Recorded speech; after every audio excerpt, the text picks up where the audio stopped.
வணக்கம். வெற்றி வெற்றி ஓ பன்னீர்செல்வம் அவர்கள் மிகப்பெரிய ஒரு வெற்றி. சட்டசபை தேர்தல் முடிவுகள் திமுகவிற்கு சாதகமாகவே வரும். இதைத்தான் அன்றே ஓபிஎஸ் அவர்கள் அதிமுக ஒருங்கிணைய வேண்டும், இல்லை என்றால் தோல்விதான், எடப்பாடி பழனிசாமி பின்னால் யாரும் செல்ல வேண்டாம் என்று மாஜி அமைச்சர்களிடம் பலமுறை எடுத்து கூறியிருந்தார் ஓபிஎஸ் அவர்கள். ஆனால் யாரும் அதை கேட்கவில்லை.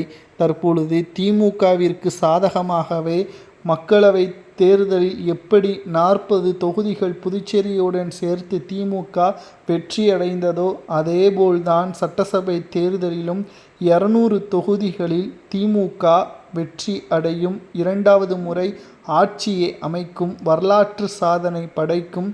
குறிப்பாக தென் மாவட்டங்களில் போடி தொகுதியில் தேனி மாவட்டம் முழுவதும் ஓபிஎஸ் அவர்களது ஆதரவாளர்களால் திமுக மிகப்பெரிய வெற்றியை பெறும். ஸ்டாலின் அவர்கள் இரண்டாவது முறை வெற்றியடைந்து முதல்வராக பொறுப்பில் அமர்வதற்கு ஓபிஎஸ்ஐ 80% தென் மாவட்டங்களில் இருந்து வாக்கு வங்கிகள் உயர்விற்கு காரணமாகவே அமைவார் என்ற தகவலும் கிடைக்கப்பெற்றுள்ளது.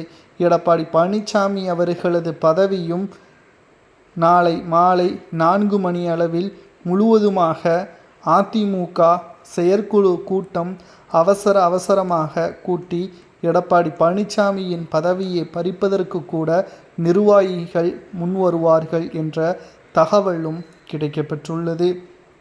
2026 சட்டசபை தேர்தல்தான் அதிமுகவின் வளர்ச்சிக்கு முக்கியத்துவமான தேர்தல். ஏனென்றால் கடந்த 10 தேர்தல்களில் அதிமுக தோல்வியை மட்டும்தான் சந்தித்தது. அதிலிருந்து மீண்டுருவதற்குத்தான் ஓபிஎஸ், சசிகலா, செங்கோட்டையன், வைத்திலிங்கம், மனோஜ் பாண்டியன், புகழேந்தி போன்றவர்கள் பலரும் முயற்சி செய்தார்கள். ஆனால் எடப்பாடிக்கு தேவை வெற்றி கிடையாது, அதிமுகவை தனது வசம் வைத்திருக்க வேண்டும், அதிகாரத்தை முழுமையாக தனக்கு சாதகமாக பயன்படுத்தி கொள்ள வேண்டும் என்ற எண்ணம் மட்டும்தான் எடப்பாடிக்கு இருந்தது. அவரது சுயநலம் அதிமுகவை தோல்வியின் பாதைக்கு கொண்டு சென்றுவிட்டது. இப்பொழுது தென் மாவட்டங்களில் முழுவதும் ஓபிஎஸ்ஸிற்கே வெற்றி வாய்ப்பு பிரகாசமாகவே இருக்கிறது. 10 தொகுதிகள் தென் மாவட்டங்களில் இருந்து ஓபிஎஸ்ஸின் ஆதரவால் திமுகவின் வேட்பாளர்கள் வெற்றியடைவார்கள் என்ற தகவலை முழுமையாக மக்கள் அங்கீகரித்து விட்டார்களா, அல்லது எடப்பாடி பழனிசாமி தான் ஆட்சியை அமைப்பாரா? உண்மையான தொண்டர்கள் கமெண்ட் வாயிலாக மறக்காம கூறுங்கள்.